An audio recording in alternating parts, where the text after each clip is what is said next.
लिए कहीं से कर्जा मत करना। भगवान शंकर को प्रसन्न करने के लिए केवल तेरा दिल, तेरा मन हृदय से बैठ जाना और मुख से ओम नमः शिवाय, ओम नमः शिवाय, श्री शिवाय नमस्तुभ्यम का उच्चारण करना। जो तेरे पास में है वो शिव को समर्पित करना। जो तुझे बोलना आता है, जो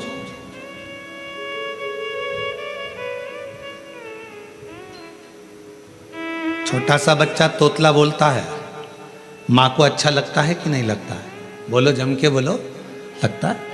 छोटा सा बच्चा किसी से भी अगर तोतरी भाषा में बोलेगा सबको अच्छा लगेगा। तोतरा बच्चा, छोटा बच्चा गाली भी दे देगा तो सबको अच्छा लगेगा। वही बच्चा बड़ा हो जाए, बड़ा होने के बाद गाली बक दे तो लड़ाई हो जाए।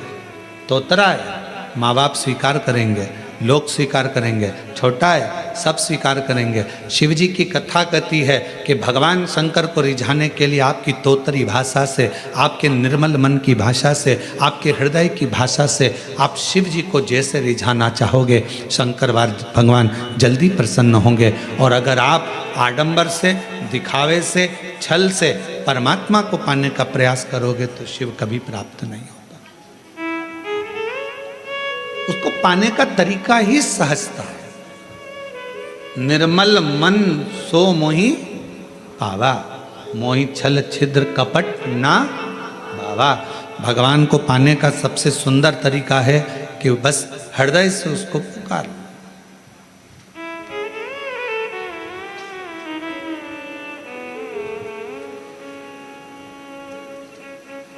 बारिश पड़े तो छाता लिया जाता है और दुख पड़े तो शिव का नाम लिया जाता है। केवल जब दुख आए, तकलीफ आए, कष्ट आए, परेशानी आए, थोड़ा सा भी जीवन में अगर लग रहा है कि हमारी कष्ट की जिंदगी चल रही है, हमारे परेशानी का जीवन चल रहा है, उस समय पर शिव नाम लेना प्रारंभ कर दो। श्री शिवाय नमस्तुभ्यम कहना प्रारंभ कर दो। धीरे धीरे उसका नाम उच्चारण करना प्रारंभ कर दो। घर के दरवाजे पर श्री शिवाय नमस्तुभ्यम लिख दो। गाड़ी पर, बंगले पर, दुकान पर, जायदाद पर उसका नाम लिख दो कि अब हमारे बस का नहीं है, लोग हमको तकलीफ दे रहे हैं, कष्ट दे रहे हैं, अब दुनिया हमारे से नफरत कर रही है, पर मेरे बाबा तू मुझे निभा लेना। पूरी जमीन, जायदाद, मकान, गाड़ी, खुद सब कर श्री शिवाय नमस्तुभ्यम लिख दो, उसके सुप्रत कर दो। एक बहन ने एक पत्र लिखा था कल कि रुद्राक्ष क्यों पहना जाता है, तुलसी की माला क्यों पहनी जाती है? रुद्राक्ष पहनने का कारण क्या है? तुलसी की माला पहनने का कारण क्या है? क्यों रुद्राक्ष पहना जाए, क्यों तुलसी की माला पहनी जाए, उसका कारण क्या है? हम आपसे पूछते हैं, सब बोलना। एक कटोरी में शक्कर ले लो, ठीक है, उसमें तुलसी का थोड़ा सा दल डाल दो,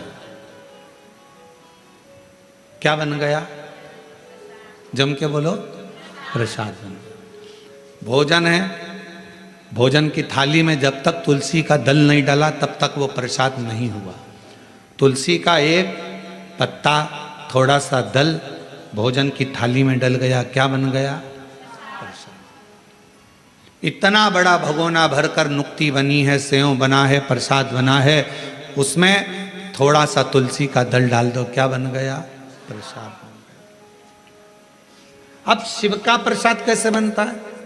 तो कहा भगवान के प्रसाद में जो सामग्री हो उसमें बेलपत्री डाल दीजिए, रुद्राक्ष का भाग उसके अंतर्गत, अर्थात भगवान शंकर स्वयं माँ महागौरी से कहते हैं, हे महागौरी, हे गौरी, हे महागौरी। जैसे तुलसी भोजन में डालने पर प्रसाद बन जाती है, उसी तरह संसार का मनुष्य जब किसी रुद्राक्ष को अपने गले में धारण करता है तो वो मेरे लिए प्रसाद बन जाता है, मेरा अपना बन जाता है। उसको मैं स्वीकार कर लेता हूं, वो मेरा अपना है। अब प्रसाद को आप लोग नाली में फेंकते हो क्या? प्रसाद को आप गटर में फेंकते हो क्या? प्रसाद को आप कहीं गलत जगह डालते हो क्या? नहीं, क्योंकि वो प्रसाद बन गया। गले में अगर रुद्राक्ष की माला आ गई, एक रुद्राक्ष तुम्हारे गले में लाल धागे में पड़ा हुआ है, तुलसी की माला तुम्हारे गले में पड़ी हुई है, आप भगवान का प्रसाद हो। अगर चलते फिरते मौत का किसका ठिकाना, मृत्यु का किसको भरोसा, कब प्राण छूट जाए। अगर हमारे गले में रुद्राक्ष पड़ा है, तुलसी की माला पड़ी है और हमारे प्राण छूट भी गए, तो हम वो प्रसाद हैं कि हमें नरक में नहीं पटका जाएगा, गलत जगह पर नहीं पटका जाएगा, हमको श्रेष्ठ जगह पर रखा जाएगा। प्रसाद को नाली में नहीं डालते, प्रसाद को गटर में नहीं डालते। रुद्राक्ष पहनने वाला, तुलसी की माला धारण करने वाले को गलत जगह पर नहीं भेजा जाता, गलत जगह पर। आप गले में अगर रुद्राक्ष धारण करते हो तो शिव का प्रसाद हो। और जितने शिव भक्त इस ऑनलाइन शिव महापुराण की कथा को आस्था चैनल पर श्रवण कर रहे हैं, फेसबुक यूट्यूब पर सुन रहे हैं और सोशल मीडिया पर इस कथा को अगर श्रवण कर रहे हैं, तो उनसे कहूँगा अपने गले में एक रुद्राक्ष अवश्य डालो। तुलसी की माला भी अगर है तो भी एक रुद्राक्ष जरूर डालो। क्यों? अगर गूगल पर सर्च करोगे, फेसबुक यूट्यूब पर सर्च करोगे, इंस्टा पर सर्च करोगे, तो उसमें आपको मालूम पड़ेगा एक रुद्राक्ष यदि हमारे गले में होता है तो हमारी बीपी, शुगर, थायराइड, इन सब को लेवल में रखता है। और वो ना शुगर बढ़ने देता है, ना शुगर घटने देता है, ना बीपी बढ़ने देता है, ना बीपी घटने देता है। एक रुद्राक्ष अपने गले में होना चाहिए।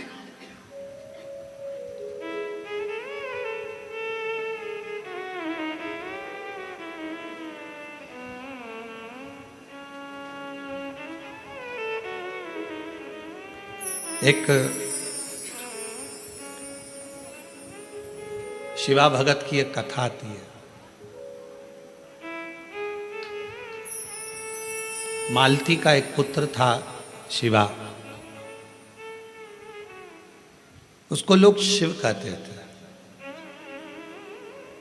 क्यों? क्योंकि मालती के घर में कमाने वाला कोई नहीं था, ससुर के प्राण छूट गए थे, पति शरीर से विकलांग था और मालती मेहनत करती, परिश्रम करती। घर में एक बेटे का जन्म हुआ जिसका नाम शिव के ऊपर शिवा रखा।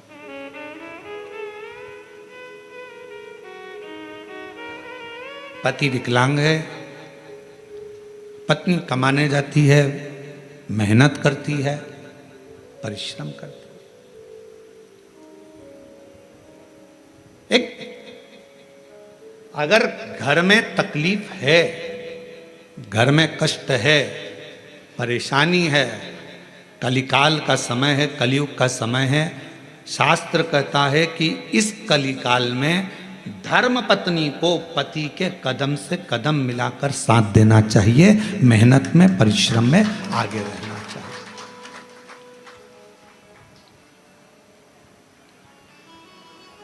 वो समय गया जिस समय पर नारी केवल चौके का काम करती थी और लोग गाली देते थे, अपशब्द कहते थे, ताना देते थे, वो घर में रह लेती थी। आज का समय एक बेटी अपनी सेना को लेकर जाती है और पूरे पाकिस्तान को हिला कर आ जाती है। आज का वो युग है। आज का वो युग है कि एक बेटी पूरे पाकिस्तान को हिला कर आ जाती है। आज का वो युग है एक बेटी अंतरिक्ष में जाती है और अंतरिक्ष का छोर पाकर वापिस आ जाती है। आज का वो युग है एक बेटी साइंटिस्ट बनकर पूरे साइंटिस्टों को ज्ञान प्रदान करती है। आज का वो युग है। आज की बेटी collector, SP, IG, DIG, commissioner और बड़े बड़े अधिकारी और मंत्री के पद पर बैठती है। आज का वो युग है। वो गया समय, एक कलिकाल का समय, कलयुग का समय। और ये किसने दिया? कोई तुमसे पूछे कि एक स्त्री को आगे करने का अधिकार किसने दिया, तो तुम कह देना भगवान शंकर ने दिया। कहां? तारकासुर जैसा असुर सामने था, विदल उत्पल नाम के असुर सामने थे, महिषासुर सामने था और उस महिषासुर को मारने के लिए संपूर्ण जगत के देवता 33 कोटि देवता सामने खड़े हुए थे, पर महिषासुर नहीं मरा।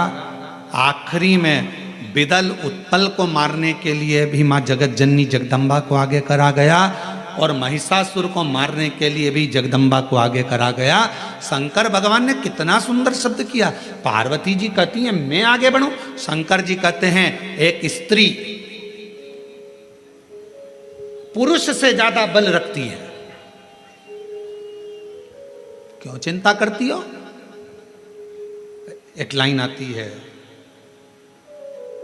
तेरे भक्त जनों पर माता बीड़ पड़ी है भारी, दानव दल पर टूट पड़ो मां करके सिंह सवारी, सो सिंहों से बलशाली, अष्ट भुजाओं वाली, दुखियों के दुख लेने वाली, ओ मैया हम सब उतारे तेरी आरती। कितने सिंह,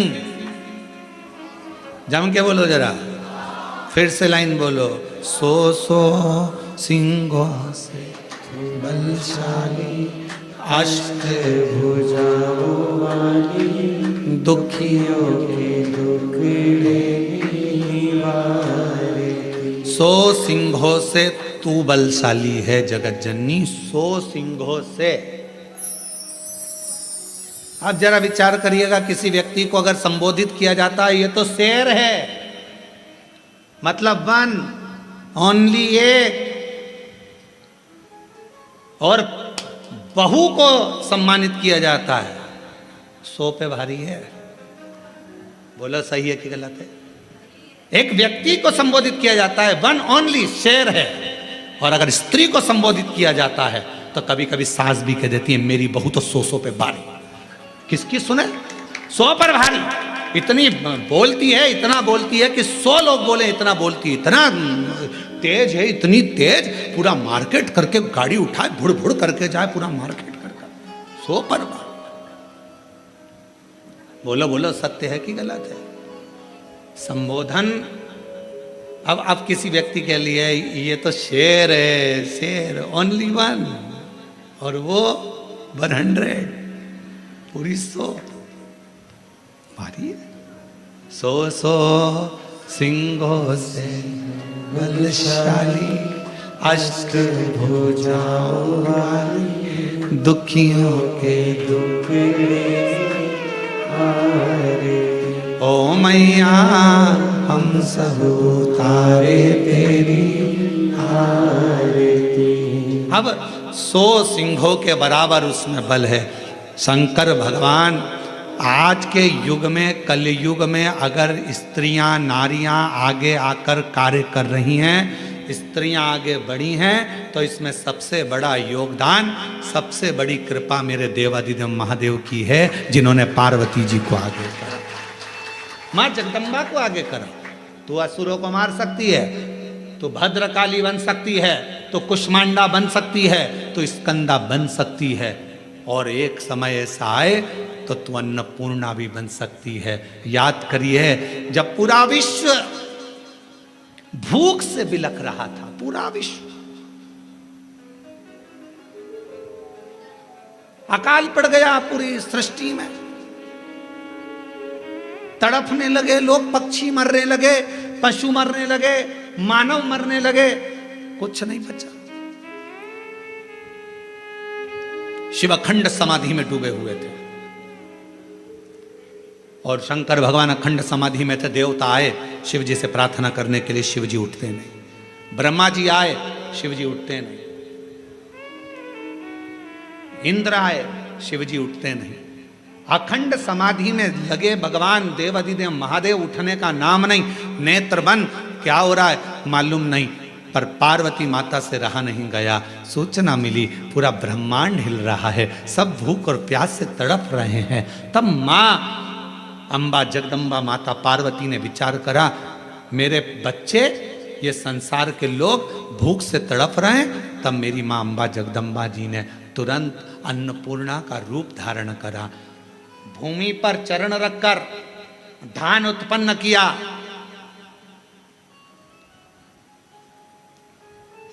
धान उत्पन्न किया और चरण रखकर धान लेकर मेरी माँ थोड़ा सा अन्न का भाग लेकर, जो मेरी अन्नपूर्णा माता ने जीवों का भरण पोषण करना प्रारंभ करा, तो माता जी को अन्नपूर्ण सदा पूर्ण शंकर प्राण वल्लभ है।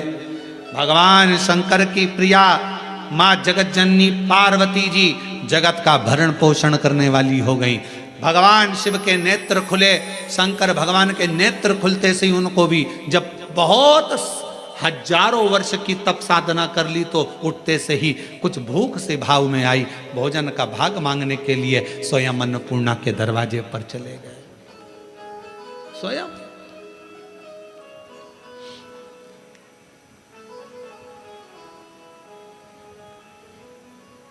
जब जगत पूरे विश्व में हाहाकार मचती है तो वो अन्नपूर्णा बन जाती है। अगर नारी को अगर शक्ति दी है तो किसने दी? शिव ने। शंकर भगवान के सारे चरित्रों को उठाकर देखिएगा, केवल देवाधिदेव महादेव अपना अर्ध नारीश्वर स्वरूप का दर्शन कराते हैं। आधा शिव आधा पार्वती।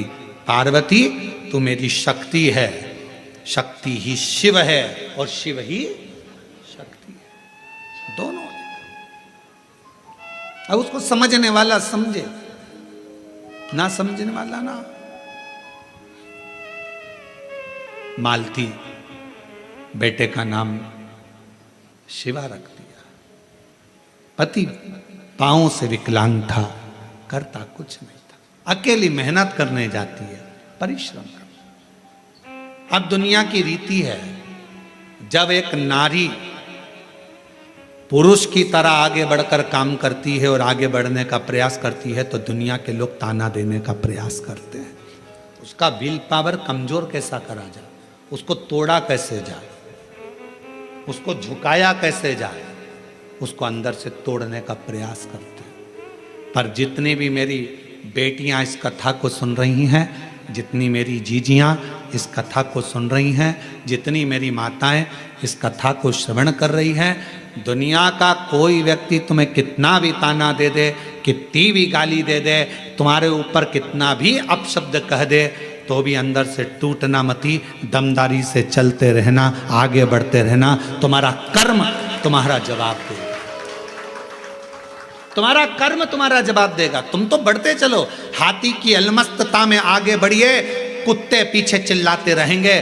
कुत्तों की वो औकात नहीं होती जो सामने आकर भोग दें, कुत्ता हमेशा पीछे ही भोगता है। तुम अपनी अलमस्ती में चलो मेरी बहनों, तुम अपनी अलमस्ती में चलिए मेरी जीजियों, अपनी लगनता, अपनी कर्मता। मैं मेहनत करूंगी, पढ़ाई करूंगी, परिश्रम करूंगी, मैं आगे बढ़ूंगी। लोग ताना देंगे, अपशब्द कहेंगे, गालियां देंगे, आपके बारे में आड़ा टेढ़ा विचार रखेंगे, पर आप एक हाथी की तरह बढ़ते चले जाना, क्योंकि कुत्ता पीछे ही भौंकता है, हाथी के सामने नहीं आ पाता। कुत्ते का काम है पीछे भौंकना, वो हाथी के सामने नहीं आ पाता, क्योंकि कुत्ते को भी मालूम है कि हाथी के पांव में वजन है, सामने आऊंगा तो दुमस देगा, इसलिए कुत्ता केवल पीछे ही भौंकता है, उसकी वहीं तक सामर्थ्यता है।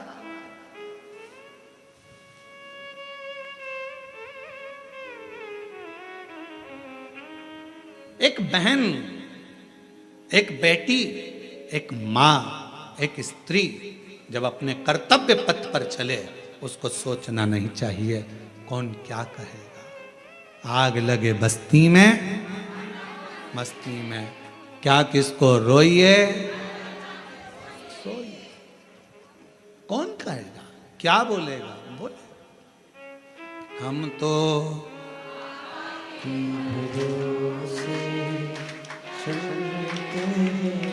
हम तो बाबा के भरोसे चलते हैं, ये दुनिया वाले जलते हैं, ये दुनिया वाले डमरू वाले के भरोसे चल, काशी वाले के भरोसे चल। अपनी मस्ती में मेरी बहनों, मेरी जीजियों, मेरी बेटियों, अपनी मस्ती में अपने कर्तव्य पथ पर आगे बढ़ो। गली गली में कुत्ता मिलेगा, क्या हाथी सबसे भिड़ता है? बोलो बोलो, जम के बोलो। गली गली में कुत्ता मिलेगा, क्या हाथी सबसे भिड़ता है? नहीं। हाथी को मालूम है यह भोगता रहेगा, अपन बढ़ते रहेंगे, फिर अगले गांव जाएंगे, फिर अगली जगह जाएंगे, फिर चिल्लाएंगे। इनका फर्ज है चिल्लाना, क्योंकि पैदा ही इसलिए हुए हैं कि इनको चिल्लाना ही है। अपना कर्म, अपना कर्तव्य, अपने को आगे बढ़कर जाना, अपना कर्तव्य, आगे बढ़ते चलो, बढ़ते चलो। शिव कथा कर रही है। मालती ने विचार करा कि घर को चलाना है, बेटे का जन्म हुआ है, बेटे का नाम शिवा रखा है।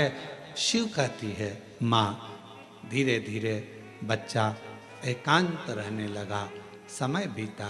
एक दिन माँ काम में लगी रहती, बच्चे को घर में जब भरण पोषण का कुछ ना पड़ा, कुछ नहीं। जिस जगह पर माँ काम करती थी उसी जगह पर उस बच्चे को काम पर लगा दिया और कह दिया मेरा स्वास्थ्य ठीक नहीं, सेठ जी मैं आपकी दुकान पर, आपके घर पर कार्य करने नहीं आ सकती, अब मेरा पुत्र है। ये कथा कोई पुरानी नहीं, इसी कलयुग की है, इसी कलयुग। आपके यहां ये मेरा पुत्र आएगा। छोटा सा लड़का, 9 वर्ष की उसकी आयु, सेठ जी के घर कार्य करने जाता तो सेठ जी का गांव बहुत दूर था। वहां से आता, बेटे को भय लगता, डर लगता, क्या करे। माँ के पास आकर बोला माँ, सेठ जी कभी रात्रि को छोड़ते अकेले जंगल में आने में मुझे भय लगता है। माँ कहती क्या भय? हाथ पकड़ा बेटे का माँ ने, शंकर भगवान के शिवालय में लेकर गई। शिव जी के गले में पड़ी हुई रुद्राक्ष की माला निकाली, माला निकालकर बेटे के गले में डाल दी और कह दिया केवल तू अकेला नहीं, तेरा महादेव तेरे साथ चलेगा, हर पल हर घड़ी हर क्षण रहेगा। और मालती की कथा कहती है, भगवान शंकर का चरित्र कहता है, रात्रि के समय पर बेटा शान से धड़क बेधड़क चलकर आता था। एक समय कोई प्रेत सामने से, कोई प्रेत पेड़ पर से लटकता हुआ दिखा। इस बालक को भय ना लगा, इसने हाथ जोड़कर प्रणाम कर कर कहा तुम कौन हो? कौन हो? कहा मैं प्रेत हूं, अधोगति में मरा हुआ हूं, मेरी गति नहीं, मेरी मुक्ति नहीं। तो फिर आपका मोक्ष नहीं हुआ तो मेरे जैसे मनुष्य को आपकी वाणी क्यों सुनाई दे रही है? प्रेत का शब्द एक एक शिव भक्त के हृदय में बैठना चाहिए। इस प्रेत के शब्द को, प्रेत कहता है मैं मनुष्य जैसी वाणी नहीं बोल सकता था। प्रेत कहता है मैं आपसे बात नहीं कर सकता था क्योंकि मैं प्रेत हूं, पर आप रोज प्रतिदिन रुद्राक्ष की माला को धारण कर कर यहां से निकलते हो। आपके जाने के बाद आपके चरण की जो रज है, धूल, वो उड़ती है, पेड़ों की पत्ती पर जाती है, वो हवा में मुझे मिलती है। उसके कारणवश मुझे थोड़ा सा बल मिला है जिससे मैं बोल भी सक रहा हूं और आपसे बात भी कर सक रहा हूं। ये मुझे बल मिला है। क्या चाहते हो? क्या चाहते हो? बस एक निवेदन है, कभी मौका मिले तो इस पथ से, आपसे निवेदन है कि आप इस पथ से जाना बंद ना करिएगा। जब भी मौका मिले इस पथ से जरूर जाइएगा। उस शिवा पुत्र ने कह दिया मैं जरूर जाऊंगा। निकलते रहे, निकलते रहे, निकलते रहे, निकलते रहे, निकलते रहे, उसी पथ से निकलते रहे। एक दिन वो प्रेत योनि से छूट गया, देव योनि में आ गया। कानों में कुंडल धले थे, सिर पर मुकुट पहना था, गले में हार पहना था, सुंदर पीतांबर पहना हुआ था और सुंदर हाथ में एक शस्त्र लिया हुआ था, हाथ जोड़कर खड़ा हो गया, आज मैं प्रेत योनि से मुक्त होकर देव योनि में आ गया, ये आपकी कृपा है। उस शिवा पुत्र ने कहा मेरी कृपा कैसे, मैंने तो कुछ करा ही नहीं, बस आपके गले में पड़े हुए रुद्राक्ष को पहनकर आप जाते थे और आपके रज से मैं कृतार्थ होता चले गया, मेरा उद्धार होता चले गया। उस प्रेत ने जो कहा, कितनी सुंदर बात कही, अगर रुद्राक्ष पहनकर कोई संसार का मनुष्य किसी मार्ग से निकल कर जाता है तो ना जाने कितने कितने प्रेतों का और जीवों का कल्याण करते करते जाता है। सांसारिक मनुष्य की तो बात ही दूसरी है।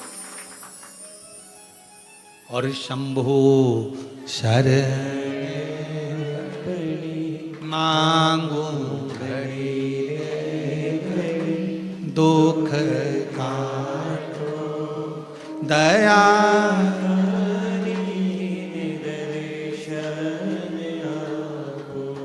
शंभो शरण मांगू घड़ी रे दुख काटो दया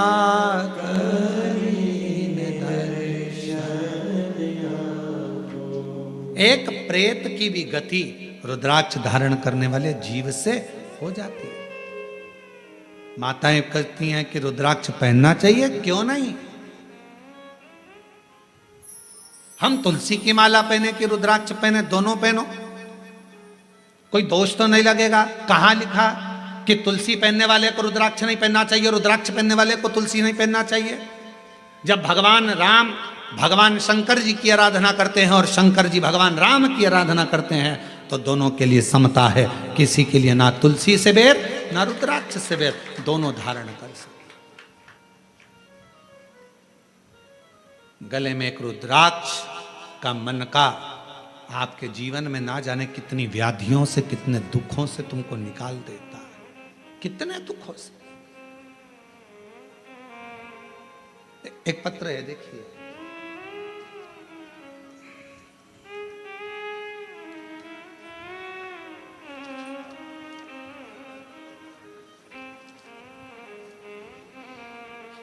रुक्मणी पटेल, शिव नारायण पटेल, ग्राम रामपुर, जिला कोरबा,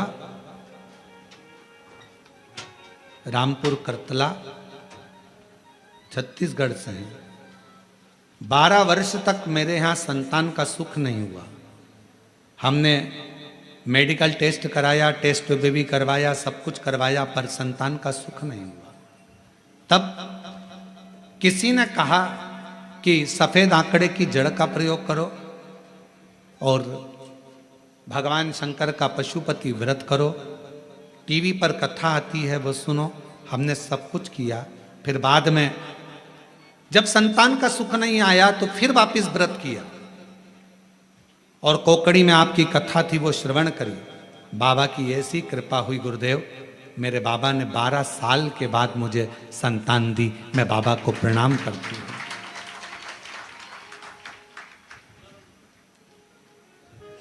एक पत्र और बड़ा सुंदर है,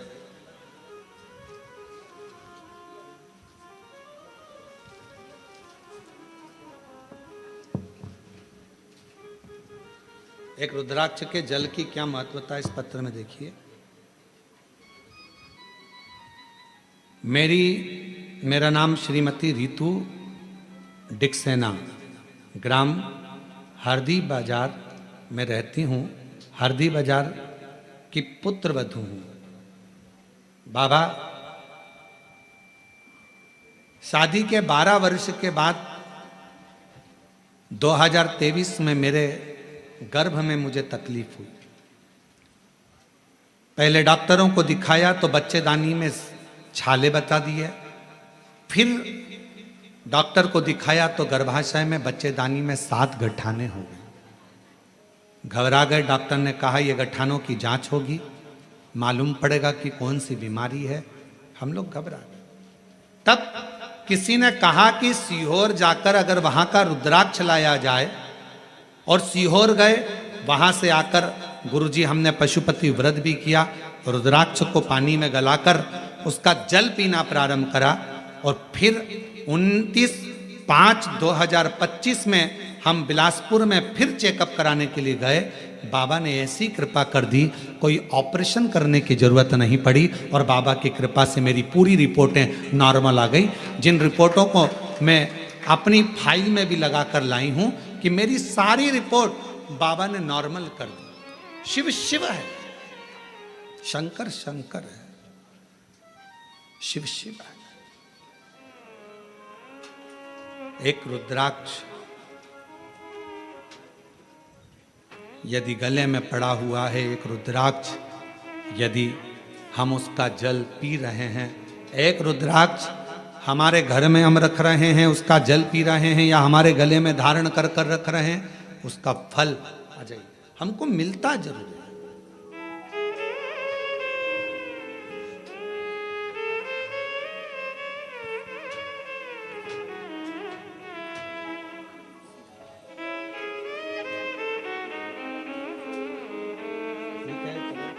इसको हो गया था प्रॉब्लम, ठीक है, आप ही को तकलीफ हो गई थी, बच्चादानी में 7 गठाने हो गई थी और छाले पूरे बच्चादानी में हो गए थे। डॉक्टर की कृपा, भगवान शिव की करुणा और साथ में शिव की उदारता से रुद्राक्ष के जल से आज पूरी बच्चेदानी की गठाने भी गल गई, छाले भी समाप्त हो गए और शिव की कृपा।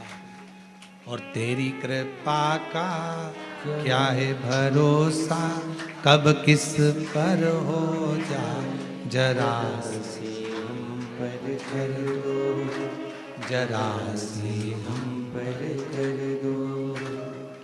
तेरी कृपा का क्या है भरोसा, कब किस पर हो जाए, जरा सी हम पर कर दो, जरा सी हम पर कर दो। जिस पर भी हो गई तेरी कृपा करुणा, वो भव पार हुआ, भव पार हुआ। पापी हो चाहे जितना, उसका भी बाबा उद्धार हुआ, उद्धार हुआ। गिद्ध अजामिल गणिका जैसे तेरे मन को भा, जरा सी हम पर कर दो, जरा सी हम पर कर दो। तेरी कृपा का क्या है भरोसा, कब किस पर हो जाए, जरा सी हम पर कर दो, जरा सी हम पर कर दो। शिव कृपा, शिव करुणा।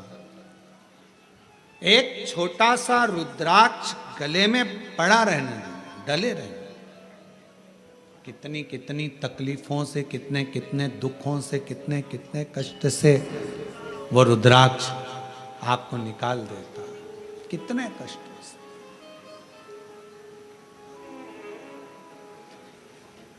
शिव महापुराण की कथा करेंगे, शंकर भगवान की भक्ति,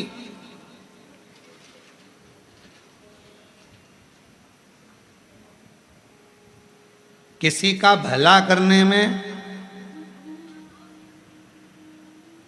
और भगवान शंकर का भजन करने में धन मूल नहीं, मन मूल है। मन, आप कितना भजन करते हो, धन से भगवान कभी प्रसन्न नहीं हो सकता।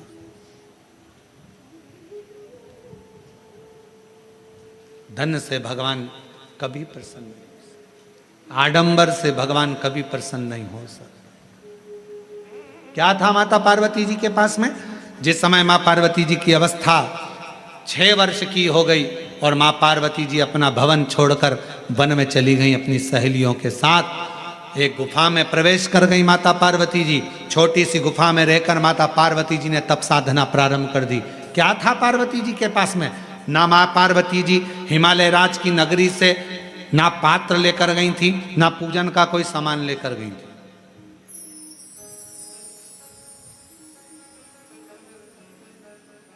कोई वस्तु माता पार्वती जी लेकर नहीं गई।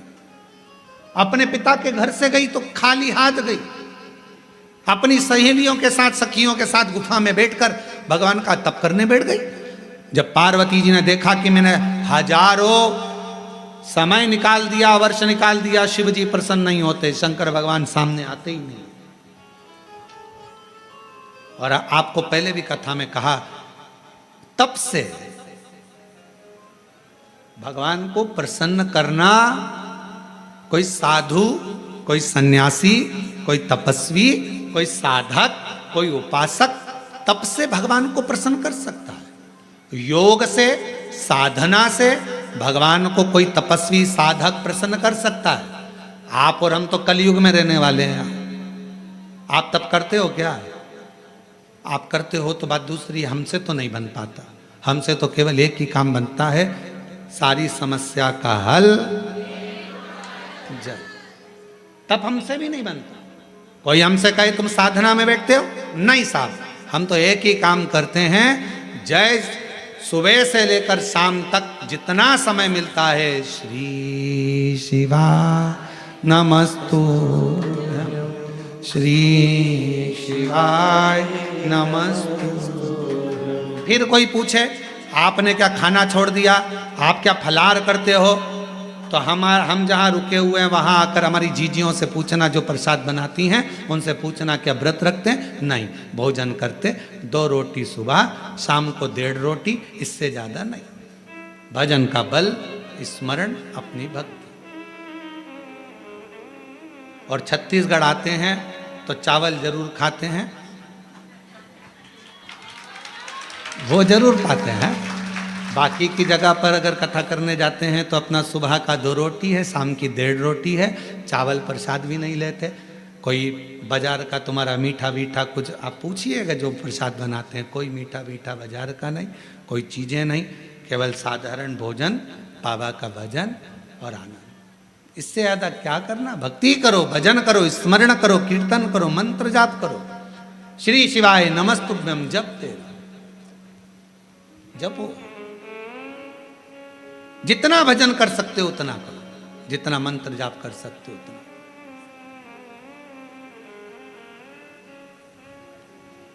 और हम तो शर्मा जी आपसे भी कहेंगे, हमारा जो प्रसाद बनता है उसमें थोड़ा प्रसाद कभी योग बन जाए तो पाना, शंकर जी की प्रसादी कभी योग बने तो जरूर लीजिए प्रसाद का भाव। और बनाने वाला भी कौन होता है? माताएं तो रोटी सेकती हैं और हमारे पंडित जी सब्जी से बनाते हैं, या आशीष भैया सब्जी बना देते हैं। जो भाजी अपने बच्चे लोग बनावे, पा लिया आनंद। शिव तत्व की प्राप्ति हो, शिव तत्व। ना हमसे तप बनता, और हमें भरोसा है आपसे भी नहीं बनेगा। आपसे कोई कहते पेड़ के नीचे बैठी रहे, सिर पे पल्लू लेके बैठी 4 घंटे, तो बनेगा? घर छोड़ सकते हो? नहीं। नदी पर जाकर बैठ सकते हो? थोड़ा सा नदी में पानी बड़ा, बारिश में तो पीछे खसक जाओगे, तुरंत नहीं बन सकता। ना हमसे तप बन रहा है, ना साधना बन रही है, ना हमसे कोई ऐसा व्रत बन रहा है। पहले के व्रत आज के व्रत में अंतर है। आज के व्रत में तो पेट भरकर फराल कर लो, फिर भूख लग जाती है, फिर सेव फल खा लिया, केला खा लिया, पपीता खा लिया, रात्रि के फिर फलहार की तैयारी, फिर वो खाने के बाद फिर दूध पीने की तैयारी, फिर आधी रात को फिर पति को नींद नहीं आ रही, पति बोले तेरा व्रत है, हाँ आज एकादशी है। पति ने मन में सोचा 11 बार खा लेती, एकादशी पूरी हो जाती, क्यों ना खा। व्रत नहीं, ना हम तप कर पा रहे, ना साधना कर पा रहे, ना व्रत कर पा रहे कली काल में। इसलिए तुलसीदास बाबा ने लिख दिया, कलयुग केवल नाम धारा। इसलिए तुलसी बाबा ने लिखा, कलयुग में कुछ नहीं बने तो एक काम करो, राम राम राम राम जपते रहो, शिव नाम जपते रहो, कृष्ण नाम जपते रहो। तुम्हारे दिल में जो बैठ जाए, जिसका तुम भजन कर सकते हो उसको भजो। भगवान का भजन करने में मन लगा लो। तुम जितना जपोगे आडंबर से दूर रहोगे, तुम जितना जपोगे सबसे दूर रहोगे। इसलिए कलिकाल में एक नियम बना लिया, सारी समस्या का हल जल। फुर्सत मिले 2 मिनट जाओ, शंकर जी को जल चढ़ाओ। अपने शिव के लिए अगर तुम 2 मिनट का समय मंदिर जाने का निकाल लोगे तो भगवान शंकर भी अपने समय में से तेरा दुख हरने के लिए तेरे दरवाजे पर आकर खड़ा हो जाए। समय निकालो। आजकल का जमाना यही है, तुम किसी के यहाँ जाओगे तो कोई तुम्हारे यहाँ बोलो तो आएगा। बहन के घर शादी में जाओगे तो बहन तुम्हारे घर शादी में, तुमने अपनी बहू को भेज दिया तो वो भी बहू को भेज देगी। और तुम्हारे जाने में और बहू के जाने में अंतर है। बहू शादी में जाती है, काम वाम नहीं करती, कुर्सी पर डेंटिंग पेंटिंग करके बैठ जाती है। काम करेगी क्या? नहीं। मौसी सास की आई है, फैलारा पड़ा है तो पड़े रहने दो, सामान पड़ा है तो पड़े रहने दो। पर बहन के घर शादी में बहन जाती है, जितना सामान आता है, कपड़े आए, मायरे का सामान आया, सारा सामान संभालती है। मिठाई के डब्बे इधर रखेगी, बर्तन उधर रखेगी, सामान उधर रखेगी, बहन संभालेगी, बहू नहीं। अब तुम्हारे यहाँ शादी में तुमने बहू को भेजा तो उसने भी बहू को भेज दिया। तुम आती तो वो भी, तुमने संभाला तो वो भी संभालती। हमारी जीजी ने हमारे यहाँ काम संभाला था भैया, उसके घर काम आया है, हम भी जाके संभालेंगे क्योंकि हमारी बहन ने हमारे यहाँ संभाला था। उसी तरह जैसे तुम अपने रिश्तेदार को शादी में भेजते हो तो वो अपने रिश्तेदार को भेजता है।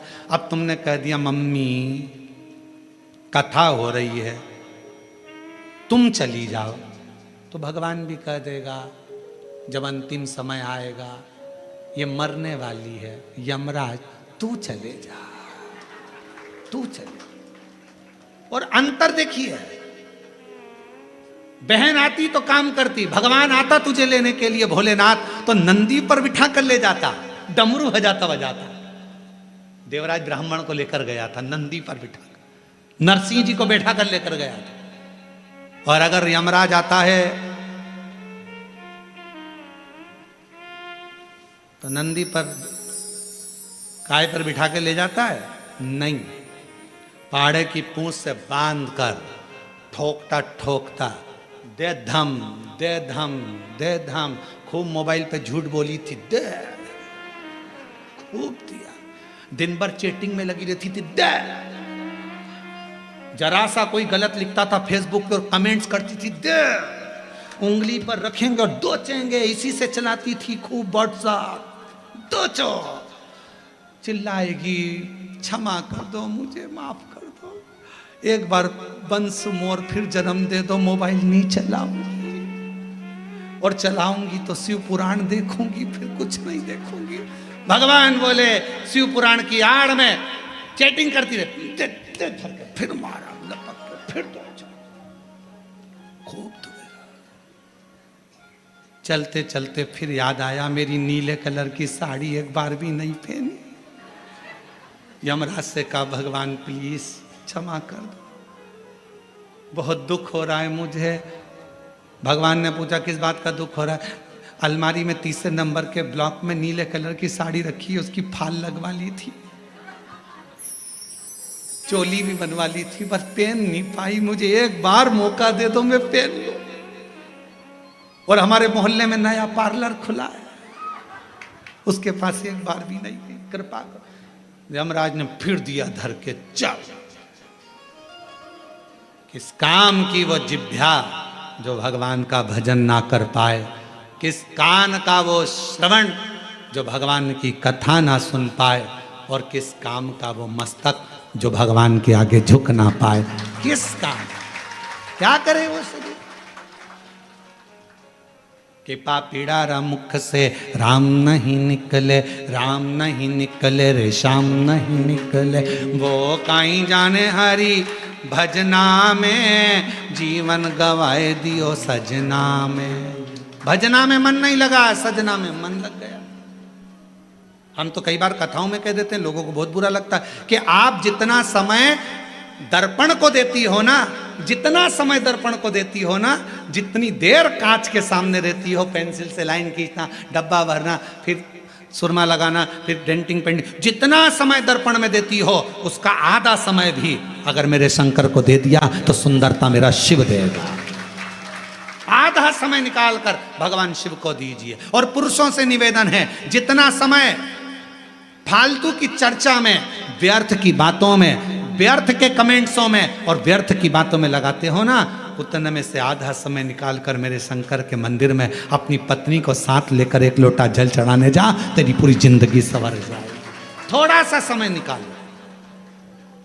अभी कावड़ चल रही है, पूरे भारत में कावड़िया कावड़ लेकर जा रहे हैं। जितने कावड़िया भारत की भूमि पर कावड़ लेकर जा रहे हैं, उनके चरणों को मैं नमन करता हूं।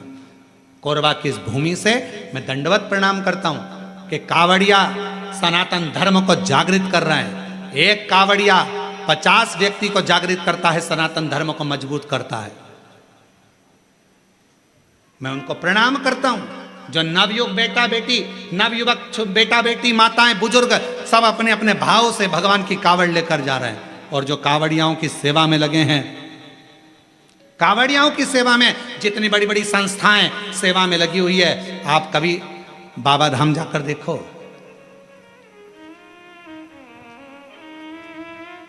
गए हो आप लोग बैद्यनाथ जी? बाबा धाम बैद्यनाथ गए? कावड़ भर के आए हो पहले कभी? आप लोगों ने देखा होगा बाबा बैद्यनाथ जी के यहाँ सुल्तानगंज से कावड़ भरकर बाबा की जो कावड़ बैद्यनाथ जी पर जाती है, बाबा धाम जाती है बैद्यनाथ जी के यहाँ, पूरे रास्ते में लोग बड़े बड़े लंगर, बड़े बड़े टेंट दूसरी दूसरी जगह से आकर खूब शहर के वासी, पूरी बिहार के लोग, पूरा उत्तर प्रदेश का लोग, वहाँ पर पूरा झारखंड का लोग पूरी तैयारी रखते हैं और बड़े बड़े कैंप लगाकर सबकी सेवा करते हैं। उनको धन्यवाद देता हूँ, उनको प्रणाम करता हूँ। साधुता। आप जाओ हरिद्वार, आप जाओ उत्तर प्रदेश, काशी, बड़े बड़े संस्थाएं, बड़े बड़े सेवादार, बड़े बड़े अपने आनंद में। आप सीहोर जाकर देखिए, सीहोर में भी बहुत संस्थाओं ने अपनी अपनी सेवाओं के क्रम चालू रखे हैं। करा रहे लोगों का मुख झूठा, किसी को पानी पिलाना, किसी को चाय पिलाना, किसी को नाश्ता कराना, अपने आनंद के साथ कर रहे हैं, भगवान की भक्ति के साथ। देखो, और कुछ लोग संसार में ऐसे भी पैदा हुए हैं जो कावड़ भरने के लिए जा रहे हैं। तो क्यों जा रहे हैं? क्यों टाइम बर्बाद कर रहे हो? क्यों कर रहे हो? क्यों लंगर चला रहे हो? क्यों भंडारा कर रहे हो? उसमें भी तकलीफ उनको हो रही। क्यों? क्योंकि ये सनातन धर्म को कभी मजबूत होता नहीं देख सकते, कभी। इन्होंने जिंदगी भर केवल एक ही कसम खाई है कि हम सनातन को नीचे ले जाएंगे, ऊंचा नहीं। सनातन को ऊंचा ले जाने का प्रयास करो। इस भारत की भूमि को फिर विश्व गुरु बनाने का प्रयास करो। इस भारत की भूमि को फिर श्रेष्ठ बनाने का प्रयास, अग्रता रखिए। साधुता है। और भारत की भूमि पर ऐसे ऐसे मुख्यमंत्री हुए हैं जो कावड़ियाओं पे फूल की वर्षा कर रहे हैं। साधुता है इनको, बहुत बहुत साधुता। शिव तत्व को पहचान। भगवान को पाने के लिए धन की जरूरत नहीं, मन की जरूरत है, संपदा की जरूरत नहीं है। आपका मन जितना प्रबल होगा, शिव उतना ही जल्दी। मेरे शंकर भगवान को राजी करने के लिए मां जगत जननी जगदम्बा एक गुफा के अंदर प्रवेश कर गई। माता के पास में कुछ भी नहीं, पिता के पास से कुछ भी लेकर नहीं, कुछ भी नहीं, कोई वस्तु नहीं, कोई सामग्री नहीं, खा लिया। संसार की रीत है, मुट्ठी बांधे आया जग में। बोलते जाओ, आप लोगों को मालूम होगा। मुट्ठी बांधे आया जग में, लोग कहते हैं हाथ पसारे जाएगा। क्या तू लेकर आया जग में, क्या तू लेकर जाएगा? परशु महापुराण की कथा कहती है, मुट्ठी बांधे आया जग में, हाथ पसारे जाएगा, पर क्या लेकर आया इसका तो नहीं मालूम। पर इतना जरूर है, जो पुण्य तूने करा, जो सत्कर्म तूने करा, जो तूने भूखे को भोजन, प्यासे को पानी पिलाया, वो तेरे साथ जरूर जाएगा। तेरा सत्कर्म तेरे साथ जरूर जाएगा। तेरा सत्कर्म बंद है, बंद है दोनों। तेरा सत्कर्म तेरे साथ जाएगा, तो अच्छा कर्म कर। और जितने अच्छे कर्म से, जितने अच्छे कर्म के अनुसार, जितने कर्म के अनुकूल तो अच्छा कर्म करेगा, उसके अनुकूल तेरे को फल जरूर मिलेगा। फिर निवेदन, मत बुरे कर्म कर बंदे, वरना पछताएगा। भगवान की आंखों से तू बच नहीं पाएगा, तू बच नहीं पाएगा। अरे ओ अज्ञानी मत करना दानी, अरे ओ अज्ञानी मत करना दानी। तेरे कर्म का फल भी तू ही पाएगा, जैसा किया तूने तेरे आगे आएगा। मत बुरे कर्म कर बंदे वरना पछताएगा, भगवान की आंखों से तू बच नहीं, हो गया, तू बच नहीं पाएगा। अरे ओ अज्ञानी मत करना, अपने कर्म का दंड अपने को भोगना। पर दुनिया को अपना कर्म दिखता कहाँ है?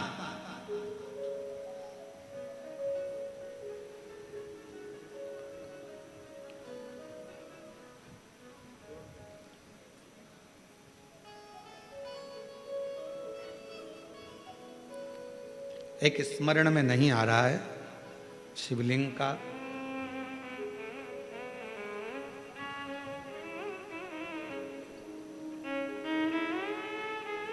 ओमकारेश्वर में कौन कौन गया है? ओमकारेश्वर गए हो आप लोग? ओमकारेश्वर की, फिर बंद हो गए।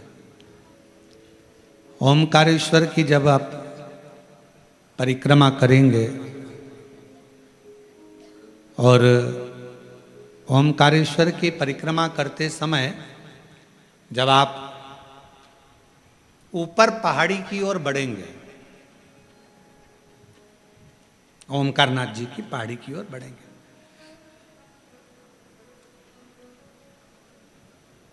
एक गौरी केदार मंदिर आता है, गौरी शंकर मंदिर।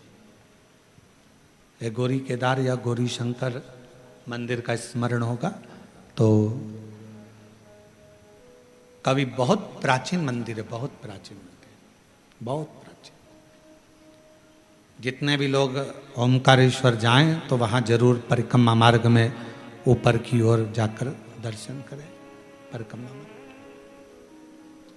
बहुत प्राचीन है, कई शताब्दियों पुराना, बहुत प्राचीन, बहुत प्राचीन। वहाँ एक शिवलिंग है, लगभग 5.5 से 6 फीट की हाइट का, काले पाषाण का है, बहुत बड़ा है, बहुत बड़ा।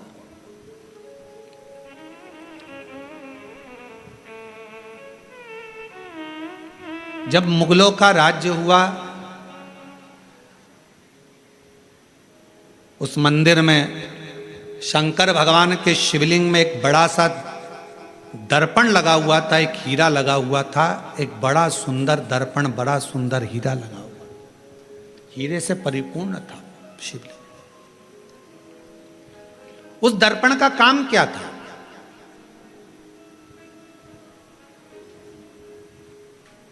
उस दर्पण का क्या काम था? उस दर्पण का केवल एक काम था, उस हीरे का एक काम था, जो उसके सामने आता था उसका पुराना जन्म और आने वाला जन्म, वो दर्पण, वो हीरा बता देता था कि अगले जन्म में क्या था, इसने क्या कर्म करा था, और इस जन्म में भोगने के बाद जो अगला जन्म पाएगा उसमें क्या करेगा।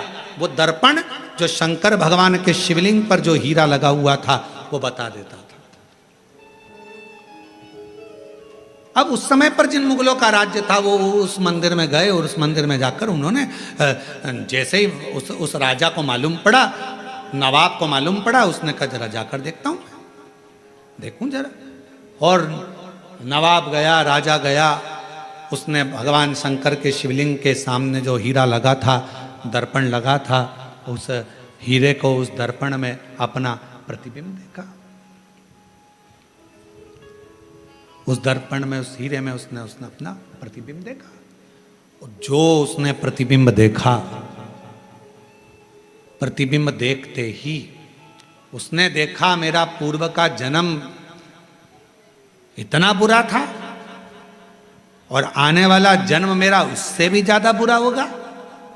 गुस्सा आ गया उसको, पूरा मंदिर तहस नहस करवा दिया, आसपास का पूरा मंदिर तोड़वा दिया, हीरा जड़त दर्पण हीरा सब जो लगा था सब तोड़ तोड़ा कर लेके चला गया। सब टूट गया, सब नष्ट कर दिया। शिव महापुराण की कथा कर रही है, भगवान शंकर का चरित्र कर रहा है, शिव तत्व कह रहा है। अगर वो राजा चाहता तो शिव महापुराण की कथा में लिखा है, दुनिया के सामने आप कैसे भी रह लो पर तुम्हारे कर्म का दंड तो तुमको भोगना पड़ेगा। पर यदि अगर शंकर भगवान को एक लोटा जल आप समर्पित कर रहे हो तो तुम्हारा पहला क्या निकला, बाद में क्या होना है वो महादेव के हाथ में चला जाएगा और महादेव तुम्हें कष्ट नहीं देगा, महादेव तुम्हें तकलीफ नहीं देगा, दुख नहीं देगा, कष्ट नहीं देगा।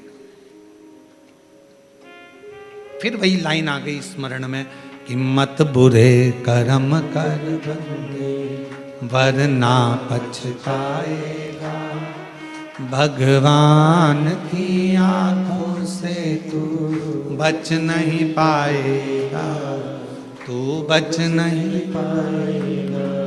अरे ओ अज्ञानी मत कर नादानी, अरे ओ अज्ञानी मत कर नादानी, तेरे कर्म का फल भी तू ही पाएगा, जैसा किया तूने तेरे आगे आएगा।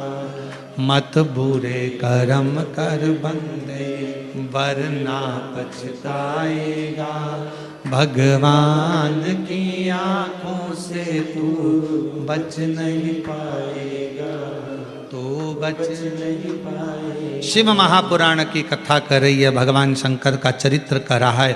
कोई दिखावा, कोई धन, कोई दौलत पार्वती जी लेकर नहीं गई।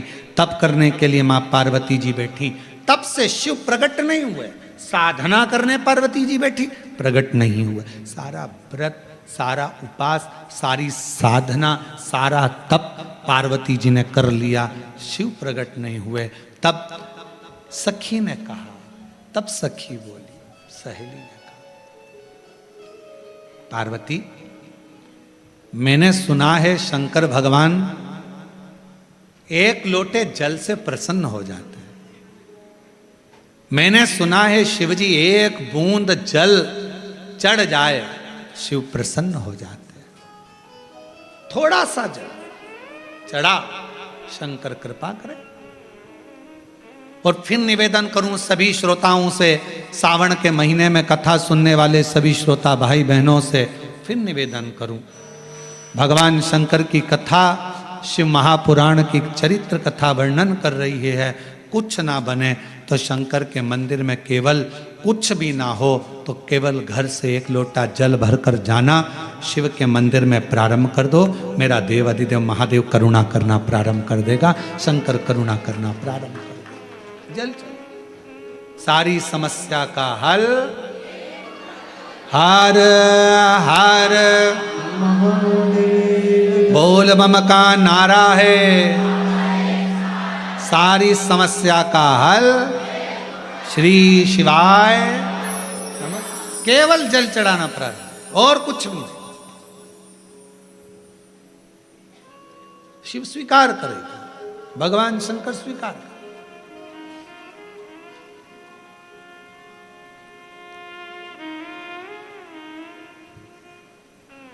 शिव कथा कर रही है।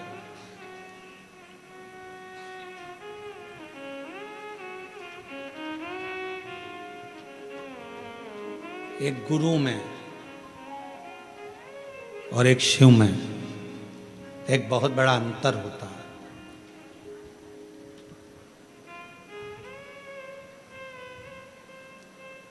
कभी कभी जैसे माता पार्वती जी को उनकी सहेली गुरु बन गई,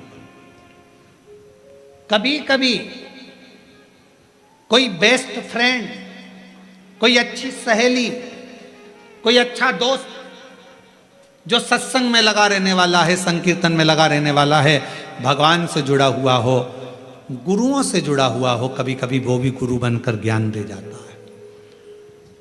पार्वती जी की सहेली ने पार्वती जी को ज्ञान यही भाव से दिया। जल चढ़ा, पार्वती जी ने बालू रेत का शिवलिंग बना लिया, वहीं की मिट्टी उठाकर और सहेली के कहने पर जल चढ़ाना प्रारंभ करा। और जो जल चढ़ाना प्रारंभ करा, भूखी प्यासी रहकर बेलपत्र समर्पित कर कर जो पार्वती जी ने तप साधना करना प्रारंभ करी, जल चढ़ाना, शिव के पार्थिव लिंग का पूजन करना। और शिव महापुराण में वर्णन है, लिंग पुराण में वर्णन है, स्कंद पुराण में वर्णन है, कुर्म पुराण में वर्णन है कि पार्थिव लिंग का पूजन करने वाला व्यक्ति जिंदगी में सारे सुख पा लेता है। पार्थिव लिंग का पूजन करने वाला।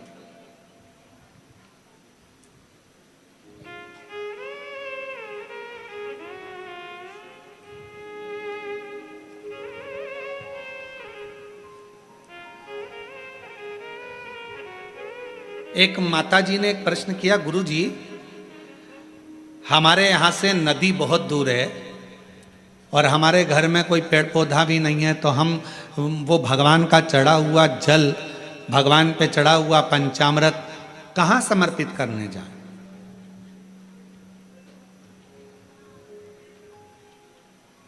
हमने कहा कि मिट्टी तो है तुम्हारे घर में, तो कहा मिट्टी तो है। हमने पूछा कितनी मिट्टी मिल जाएगी?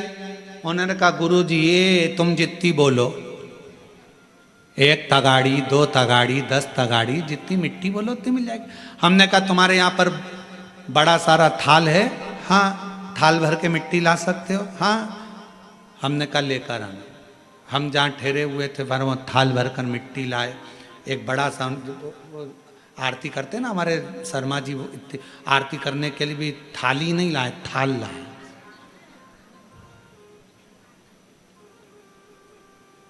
अब इतना बड़ा थाल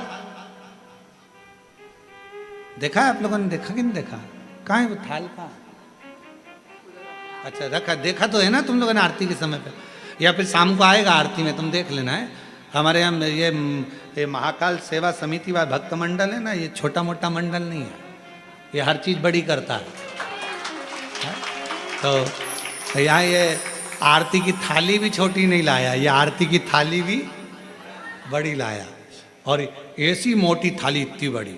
अब वो आरती करने वालों से हम उनका हाथ देखते हैं तो कई बार हमें सोचने में आता है पकड़ भी पा रहे हैं कि ना पकड़ पा रहे हैं राम जी। अब मोटी सारी थाली, अब वो इतने बड़ी थाल लिया है। हमने कहा इसको मिट्टी से भर ला। अब वो मिट्टी से भर कर लिया। अब मिट्टी से भर कर लाई, हमने उसको बीच का जो भाग था उसमें थोड़ा सा चंदन अगर तगर डालकर, सुंदर बढ़िया उसको चंदन का छींटा देकर, दही आदि मिलाकर, घी मिलाकर उसका शिवलिंग बीच में बना दिया। अब जैसे ये थाली और मिट्टी से भरी, बीच में शिवलिंग बना दिया। शिवलिंग बनाकर वहीं उंगली से जलाधारी बना दी। अब हमने कहा इस पर जल चढ़ा, पानी दिख रहा है कहीं पर कि नहीं गुरुजी? दूध चढ़ा, कहीं दिख रहा है गुरुजी? नहीं गुरुजी। दही चढ़ा, कहीं दिख रहा है? शहद दिख रहा है? घी दिख रहा है? नहीं। फिर पानी चढ़ा, कहाँ गया वो शहद?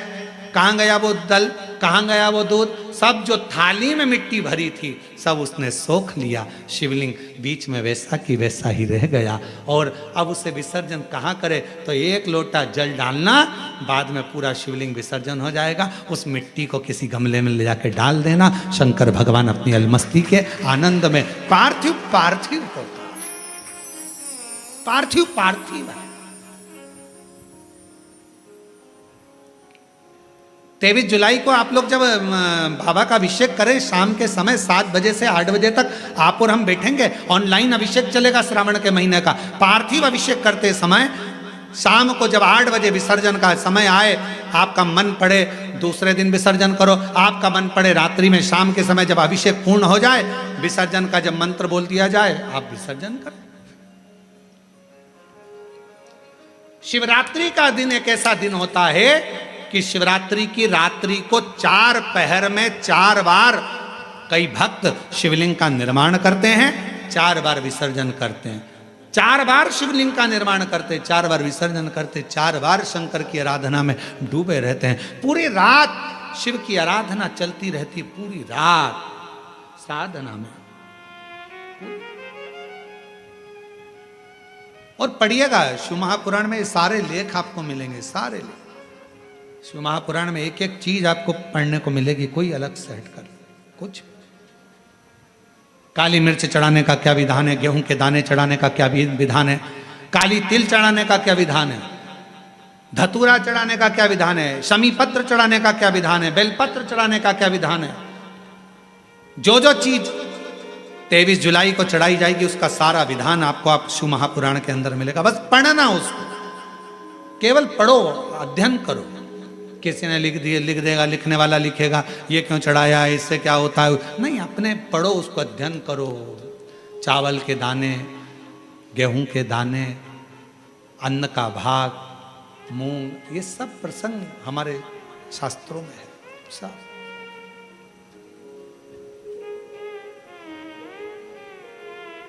कहाँ से लाऊं गंगा, कहाँ से लाऊं यमुना, कहाँ से लाऊं सरयू अपार पड़ी रे, भोले तेरी सेवा हमसे ना बनी रे, भोले तेरी सेवा हमसे ना बनी रे।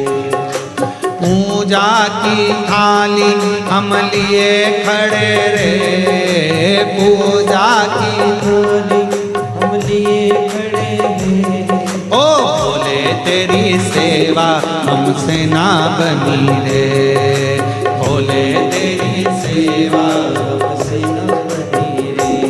ओ पूजा की थाली हम लिए खड़े रे, पूजा की हम लिए खड़े रे, ओ भोले तेरी सेवा हमसे ना बनी रे, भोले तेरी सेवा हमसे ना बनी रे। कहाँ से लाऊं गंगा, कहाँ से लाऊं यमुना, कहाँ से लाऊं गंगा, कहाँ से लाऊं यमुना, कहाँ से लाऊं गंगा, कहाँ से लाऊं यमुना,